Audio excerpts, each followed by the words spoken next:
धन्यवाद खुदा बाप, धन्यवाद प्रभु यीशु, धन्यवाद पवित्र आत्मा, सामर्थी परमेश्वर पिता। मैं आपका धन्यवाद करती हूँ आज के वचन के लिए खुदावन जी। आज का वचन जितना भी सुनाया जाए खुदावन, ये तेरे सामर्थी नाम में खुदावन सुनने वालों के जीवनों में सौ गुना फल लेकर आए प्रभु, और कोई अंधकार की ताकत इस वचन को चुराने न पाए। खुदावन जी, हम आपके सामर्थी जलाली बड़े नाम में मांगते हैं पवित्र आत्मा की हजूरी हमारे जीवन में उतरे, इस समय पे अपना कंट्रोल करे। बोलने वाली मैं नहीं खुदा आपका पवित्र आत्मा इस वचन के फल को खुदावन जी इनके जीवनों में, सुनने वालों के जीवनों में खुदावन जी लेकर जाए, और खुदावन ये अपने जीवन में इस वचन के फल को पाने पाए। प्रभु यीशु के नाम में इस प्रार्थना को मांग लेते हैं, आमीन। खुदावन का जलाली हाथ आपके जीवनों के ऊपर, आपके सिरों के ऊपर बना रहे, प्रभु में बने रहें, और परमेश्वर में जब आप बने रहते हैं तो आप परमेश्वर के कामों को करते हैं, और परमेश्वर में हम तब बने रहते हैं जब हम परमेश्वर के वचन को थामे रखते हैं। तो आज का जो वचन का टाइटल है वो ये है कि परमेश्वर के वचन को थामे रहो। वो हम कैसे थामे रह सकते हैं, आज हम इसी सेशन में इस वचन के जरिए हम सीखने पाएंगे, और मेरा विश्वास है कि आज के वचन के जरिए आप बरकत को पाएंगे। हालेलुया। यह हम देखते हैं मरकुस 4 उसका 15 वर्ष कि ये घटना जो कनेक्ट है मरकुस 4 उसका 35 वर्ष से। अब 4:35 में हम यहाँ पर देखते हैं, और 4:15 में हम क्या देखते हैं। जो 4:35 वर्ष है मरकुस 4, मार्क 4 उसका 35 वर्ष, उसमें हम वहां पर देखते हैं और कि वहां पर आंधी को शांत करने के बारे में जिक्र है। और ये घटना हम तब की देखते हैं जब अभी थोड़ी देर पहले यीशु ने एक बीज बोने वाले का दृष्टांत सुनाया था, जिसमें यीशु अपने चेलों और लोगों को झील के किनारे समझाया था कि जब बीज बोया जाता है तो शैतान आकर उस वचन को उठा ले जाता है। ये मरकुस 4 हम 15 में पढ़ते हैं। बीज के दृष्टांत के बारे में प्रभु यीशु मसीह अपने चेलों को, लोगों को बता रहे हैं किस तरह से बीज जो है वो चुरा लिया जाता है शैतान के जरिए। और उसके थोड़ी देर बाद ही यीशु अपने चेलों के साथ झील के पार चलने के लिए वो कहता है, और वे भीड़ को छोड़कर जैसा वो था वैसा ही उसे नाव पर साथ वो ले चले। हालेलुया। और उसके साथ और भी नावें थी। तब बड़ी आंधी आई और लहरें नाव पर यहां तक लगी कि अब वह पानी से भरी जाती थी, और वह आप पिछले भाग में गद्दी पर सो रहा था। तब उन्होंने उसे जगाकर उससे कहा कि हे गुरु, क्या तुझे चिंता नहीं कि हम नाश हुए जाते हैं? तब उसने उठकर आंधी को डांटा और पानी से कहा, शांत रह, थम जा। और आंधी थम गई और बड़ा चैन हो गया। और उनसे कहा, तुम क्यों डरते हो? क्या तुम्हें अब तक विश्वास नहीं? अब सवाल यह है कि यीशु ने अपने चेलों को क्यों डांटा? क्यों डांटा अपने चेलों को यीशु मसीह ने? क्योंकि जब यीशु ने कह ही दिया था कि आओ हम पार चले, यीशु ने क्या कहा था? आओ हम पार चले, मतलब कि हम पार जाएंगे। तो चेलों को चाहिए था कि परमेश्वर उस काम को, जो काम परमेश्वर ने उन्हें दिया है, वो काम को वो पूरा करते, उस वचन को, उस कहे शब्दों पर वो मनन करते, उसको फॉलो करते, उस पर चलते, पर वो नहीं चले। ऐसा ही है, वो नहीं चलने पाए उन शब्दों पर जो प्रभु यीशु ने कहा। और उनको चाहिए था चेलों को कि वो इस वचन को थामे रहते, थाम कर रखते परमेश्वर के इस वचन को, पर उन्होंने उस वचन को, उस आज्ञा को फॉलो नहीं किया। अब स्वर्ग और पृथ्वी को बनाने वाला जो परमेश्वर, वो स्वयं उस नाव में था, स्वयं उस नाव में वो मौजूद था। यीशु मसीह, उसी ने आदेश दिया था कि आओ पार चले, और वो ही उस नाव में मौजूद था। तो क्या समुद्र जो उसकी सृष्टि है, क्या वो समुद्र उसे ले बैठता? उन चेलों को, यीशु मसीह को ले लेता? बिल्कुल भी नहीं। कई बार हम सोचते हैं कि यदि यीशु मसीह ने ऐसा कह दिया तो वो हमारे जीवन में वैसा ही होगा। हम सोचते हैं कि नहीं, वैसा ही होगा। देखिए, बहुत ध्यान से इस बात को, इस वचन को आज आपको अंडरस्टैंड करने की जरूरत है कि मैं आपसे क्या बात करना चाह रही हूँ। आई होप सो कि मैं आपको ये चीज समझा सकूं, आज वचन का भेद समझा सकूं कि प्रभु यीशु मसीह क्या चाहता है आज हमारे जीवनों में, और वो क्या कह रहा था उस समय अपने चेलों से। चेलों ने उसकी बात को नहीं सुना। तो आपको लगता है कि वही जो सारी सृष्टि का रचयिता, जो परमेश्वर खुद वो उस नाव में मौजूद था और उसी आदेश को देने वाला कि आओ हम चले, हम पार चले, वही कहने वाला यीशु मसीह उस नाव में मौजूद था। और समुद्र उसको लेगा क्या ऐसा हो सकता है? परेशानी आई, मुसीबत आई, तूफान आया, आंधी आई मतलब, और यीशु मसीह ने डांटा आंधी को और वो शांत हो गई। हमें लगता है कि यीशु मसीह ने जो कुछ कह दिया वो पूरा होगा। यस, वो पूरा होगा, वो अटल है। परमेश्वर का वचन कहते अटल है। स्वर्ग और धरती, आसमान और धरती ये टल सकते हैं, आसमान और धरती टल सकते हैं, पर परमेश्वर का वचन कभी नहीं टलेगा। ये परमेश्वर का वचन है कहता, और परमेश्वर का वचन अटल है। पर हमें जो लगता होता है, और इसी लगने की वजह से, इसी फीलिंग्स की वजह से हम लोग क्या करते हैं विश्वासी जन, हम परमेश्वर से दूर हो जाते हैं, हम डिस्कनेक्ट हो जाते हैं। हमें परमेश्वर की मर्जी को क्या देखना, अपने जीवन में फॉलो करना होता है। मतलब कई बार हम सोचते हैं कि यीशु मसीह ने जो कह दिया ठीक है वो हो जाए, बस वो हो जाए, वो होगा ही होगा। पर मुसीबतें और समस्याएं भी साथ में आएंगी। हमें सब कुछ ये नहीं सोच लेना है कि समस्या आ गई तो सब कुछ खत्म हो गया।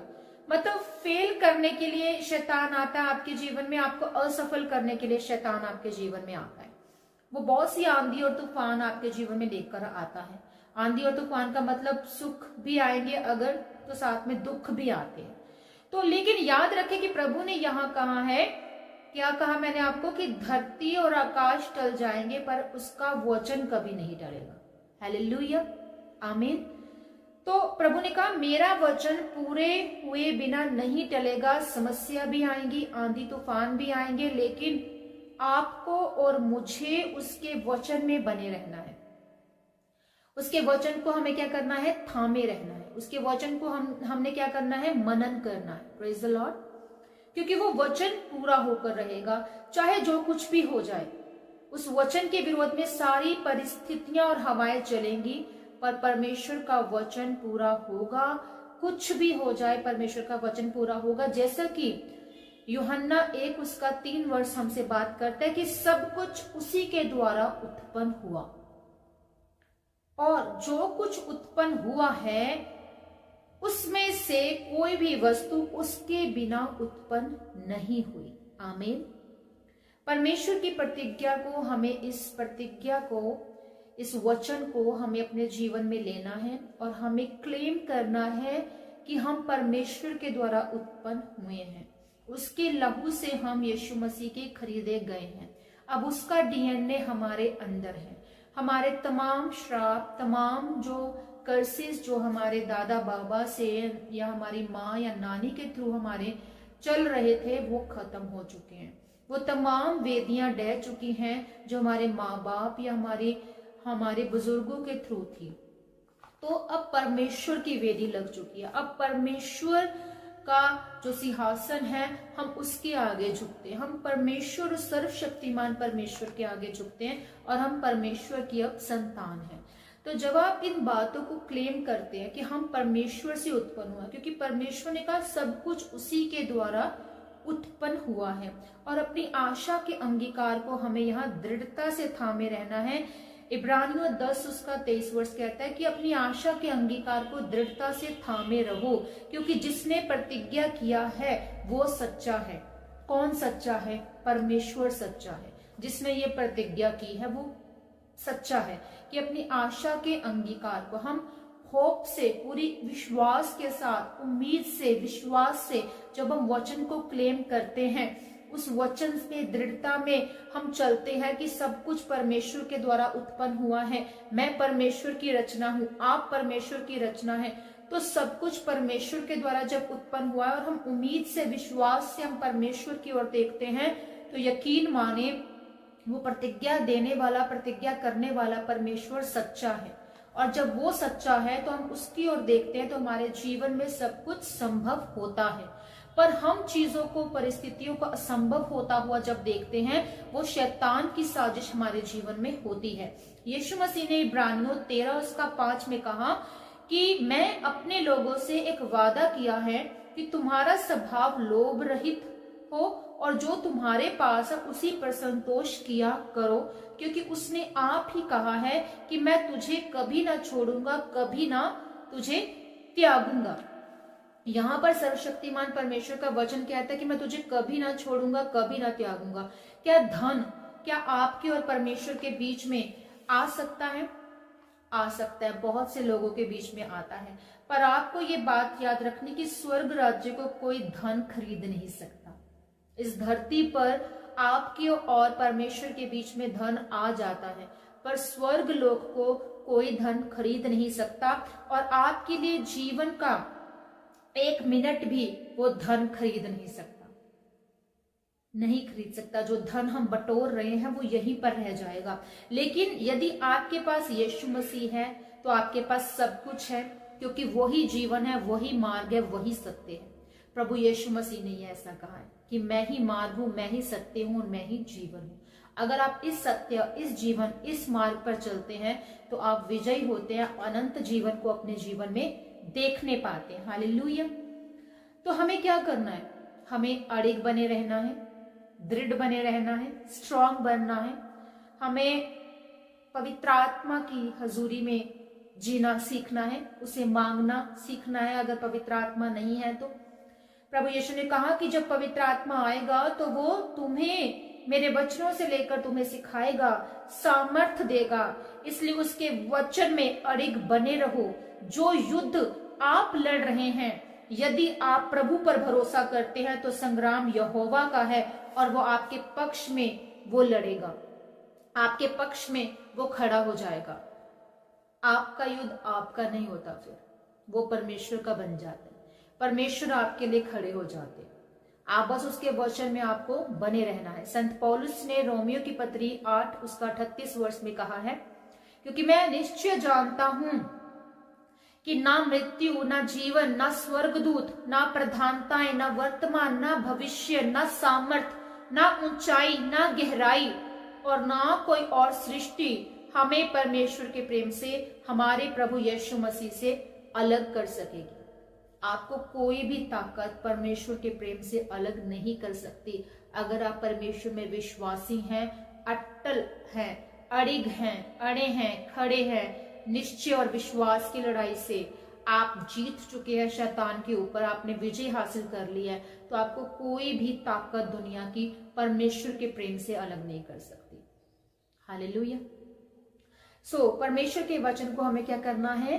हमें थामे रखना है, तो हम बड़ा प्रतिफल पाएंगे, ऐसा परमेश्वर का वचन कहता है। याद रखें, वचन कोई जस्ट फॉर्मेलिटी नहीं है कि आपसे बांट दिया गया। वचन जो है वो परमेश्वर की सामर्थ, उस आत्मा से परमेश्वर खुद वो बातों को हमें दे रहे हैं। और वचन कभी न टलेगा, कभी नहीं गिरेगा। सब कुछ तहस नहस हो जाएगा, हो सकता है, पर परमेश्वर का वचन कभी भी अटल बना रहेगा, कभी नहीं टलने वाला। हमें परमेश्वर ने कहा कि अड़िग रहना है, अड़े और खड़े रहना। समस्याएं आएंगी, तूफान आएंगे, पर परमेश्वर के वचन को हमें थामे रहना है। हमें उन चेलों की तरह नहीं करना कि जिन्होंने यीशु मसीह का कहना नहीं माना। जब यीशु मसीह ने कहा था कि हम पार चले, दैट मीन्स कि वो प्रॉब्लम नहीं आनी थी, पर उन्होंने नहीं माना। और वो जब यीशु मसीह उनकी नाव में खुद सवार है और यीशु मसीह जब उनके साथ हैं, तो वो आंधी और तूफान जो है वो शांत हो जाते और वो हैरान हो जाते कि ऐसा क्या है कि जो आंधी और तूफान जो है इस तरह से शांत हो गए। प्रभु यीशु ने आंधी और तूफान को डांटा और वो शांत हो गए। तो इसी तरह से हमारे जीवन की समस्याएं भी शांत हो जाएंगी अगर प्रभु यीशु मसीह हमारे संग है, अगर प्रभु यीशु मसीह का वचन हमारे अंदर है, अगर पवित्र आत्मा हमारे अंदर है, तो सब कुछ समस्याएं, तमाम बीमारियां, तमाम प्रॉब्लम, तमाम संघर्ष, तमाम वो कर्सेस, तमाम शर्मिंदगियां आपके जीवन से जाने वाली है यीशु मसीह के सामर्थ्य नाम में। हालेलुया। परमेश्वर कहता है कि वो वादा पूरा करने के लिए हमेशा हमारे साथ है। वो कहता है कि मैं तुम्हें कभी ना छोड़ूंगा, कभी ना त्यागूंगा। आपका युद्ध आपका नहीं है, वो यहोवा का है। परमेश्वर ऐसा कहता है। 2 इतिहास 20 उसका 15 वर्ष कहता है, तुम इस बड़ी भीड़ से मत डरो, तुम्हारा मन कच्चा न हो, क्योंकि युद्ध तुम्हारा नहीं परमेश्वर का है। अब तुम्हें न लड़ना होगा, क्योंकि संग्राम यहोवा का है। ये संग्राम, ये युद्ध हमारे जीवन का, जो समस्याएं हैं, जो प्रॉब्लम्स चल रही हैं, ये किसका है? परमेश्वर का युद्ध है। और परमेश्वर चाहते हैं कि इस युद्ध को वो स्वयं लड़ें। वो सिर्फ इतना चाहते हैं कि हम उसके वचनों पर चले, हम उसके वचनों पर मनन करें, हम उसके वचनों को थामे रहें, हम उस सामर्थ से भरते हुए, परमेश्वर की उस आत्मा से भरते हुए हम शैतान को झिड़के, लताड़े और वो जाए हमारे जीवन से। वो ऐसा क्यों संभव होता है? क्योंकि परमेश्वर हमारे जीवन में मौजूद होते हैं।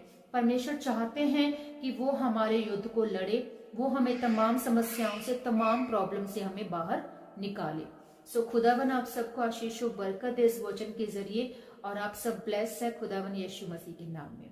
आइए हम प्रार्थना करेंगे और आप रिसीव करें इस प्रार्थना को यीशु मसीह के नाम में। हे मेरे सामर्थी परमेश्वर पिता, मैं आपका धन्यवाद करती हूँ आज के दिन के लिए, इस समय के लिए, इस वचन के लिए। खुदावन जी, सचमुच खुदावन खुदा, आपका वचन कहता है प्रभु जी कि हम आपके वचन को थामे रहें। खुदावन जी, जो आप कहते हैं प्रभु जी, हम उस वचन पर क्लेम करें, उस वचन पर चले, उस वचन पर मनन करें, अपनी परिस्थितियों के मुताबिक आपके वचन को खुदावन खुदा हम शैतान के ऊपर हथियार की तरह खुदावन जी हम उसे इस्तेमाल करने पाए। मेरे परमेश्वर, आप एक एक जन को खुदावन जी छुएं और एक एक जन को बल दे, अपना साहस, अपनी सामर्थ दे खुदावन जी। ये हर एक शैतान की ताकत से खुदावन जी बाहर निपटने पाए, ये खुदावन खुदा बाहर आने पाए उन तमाम परिस्थितियों से। खुदावन आपका अनुग्रह, आपकी दया खुदावन जिनके जीवनों में जाहिर हो, खुदावन आप इन्हें छुएं और ब्लेस करें प्रभु। हर अंधकार की ताकत यीशु मसीह के नाम में इनके जीवनों से मैं खत्म करती हूँ, डिस्कनेक्ट करती हूँ। खुदावन यीशु मसीह का लहू इनके जीवनों को छुए और ब्लेस करे। खुदावन खुदा जहां कहीं इनके जीवन में अंधकार है, खुदावन जी आपका उजाला इनके जीवनों में आ जाए। खुदावन जी आपके मुख का प्रकाश इनके जीवनों में चमके। खुदावन खुदा हर अंधकार की ताकत, हर बीमारी, हर संघर्ष, हर कर्ज यीशु मसीह के नाम इनके जीवन से श्रापित हो जाए। खुदावन हर कमजोरी इनको खुदावन खुदा तेरे कामों को करने से जो रोकती है, खुदावन यीशु के नाम में वो कमजोरियां आउट हो जाए। हर एक शर्मिंदगी यीशु नाम से आउट हो जाए। पवित्र आत्मा की आग उतरे और हर एक बीमारी यीशु नाम से इनकी बॉडी से जाती रहे। खुदावन तेरे कोड़े खाने से ये चंगे हो चुके हैं, यीशु तेरे लहू के नीचे ये चंगे हो चुके हैं और ब्लेस हो चुके हैं। खुदावन मैंने ब्लेस करती हूँ, तेरा अनुग्रह, तेरी दया इनके जीवनों में उतरे। खुदावन यीशु मसीह तेरे सामर्थ्य नाम में मैंने ब्लेस करती प्रभु जी। मेरे खुदावन खुदा हर जो रुकावटें, हर जो डिले इनके जीवनों में यीशु नाम से वो डिले खुदावन के जीवनों से जाता रहे। खुदावन खुदा इनके बॉडी ब्लेस हो जाए, इन्हें स्पिरिचुअली, मेंटली, फिजिकली इक्वल कर दे। खुदावन खुदा ये ब्लेस हो जाए प्रभु यीशु के नाम में। हर एक शर्मिंदगी, हर एक कर्सिस इनके जीवनों से खुदावन खुदा शर्मिंदा हो। खुदावन जी शैतान शर्मिंदा हो इनके जीवन से प्रभु यीशु मसीह के सामर्थ्य नाम में। खुदावन तेरे ये वचन को लेकर जाने वाले बन जाएं, इनकी मिनिस्ट्रीज ब्लेस करते खुदावन यीशु मसीह के नाम में। खुदावन खुदा जितने भी प्रेज जीसस टीवी से खुदावन जुड़े हैं, इस चैनल से जुड़े हैं, खुदावन जिन सबको मैं ब्लेस करती, तेरे लहू के नीचे कवर करती हूँ। इनकी फैमिलीज ब्लेस हो, इनके रुके हुए काम ब्लेस हो जाए। खुदावन जी इनके रुके हुए जो काम है वो बन जाए प्रभु यीशु के नाम में। हर एक बंद दरवाजा इनके जीवन में खुल जाए प्रभु यीशु मसीह के सामर्थ्य नाम में। हर एक संघर्ष, हर एक कमजोरी, हर एक श्राप इनके जीवन से खुदावन खुदा डिस्कनेक्ट हो जाए। खुदावन जी हर एक देवी देवता के असरात खुदावन यीशु के नाम इनके जीवन से डिस्कनेक्ट करते खुदावन यीशु मसीह के नाम में। खुदावन खुदा तेरा अनुग्रह, तेरी दया, तेरा आत्मा, तेरी सामर्थ्य इनके जीवनों में काम करे प्रभु जी। आप इनके तमाम बिगड़े कामों को बनाए। खुदावन खुदा मैं आपका धन्यवाद करती हूँ कि आपने एक एक जन को छुआ और ब्लेस किया प्रभु जी। मांगते यीशु मसीह के नाम में इस प्रार्थना को, आमीन आमीन आमीन। हालेलुया। खुदावन खुदा आपका शुक्र, आपकी तारीफ करते हैं, आपका धन्यवाद करते हैं। आप सब ब्लेस है प्रभु यीशु मसीह के नाम में। खुदावन आप सबके साथ हो, प्रभु में बने रहें, अड़े रहें, खड़े रहे, विश्वास की लड़ाई को जीते। मैं यही हमेशा आपसे कहती हूँ, क्योंकि परमेश्वर में एक ये हमारी ड्यूटी है, एक हमारा ये काम है कि हमें परमेश्वर में अड़े रहना है, खड़े रहना है, तभी हम शैतान को हरा सकते हैं अपने जीवन से। सो आपके जीवन में प्रभु का नाम महिमा को पाए, प्रभु का नाम जलाल पाए, सारा इज्जत जलाल प्रभु के नाम को दें। ऐसा अपना करैक्टर आप बनाएं, जैसा प्रभु यीशु मसीह आपके जीवन से चाहते हैं वैसा आप बने। अपने जीवन की गाड़ी को आप परमेश्वर को सौंपे, परमेश्वर के वचन को हमेशा थामे रहें, परमेश्वर के वचन से कभी दूर ना हो। रोज बाइबल पढ़े, उसका अध्ययन करें और वचन को अपने जीवन में क्लेम करें। प्रभु आपके जीवन में एक बड़ा छुटकारा लेकर आना चाहता है। खुदावन आप सबको ब्लेस करे, आप सबके साथ हो। God bless you all. सबको जय मसीह की।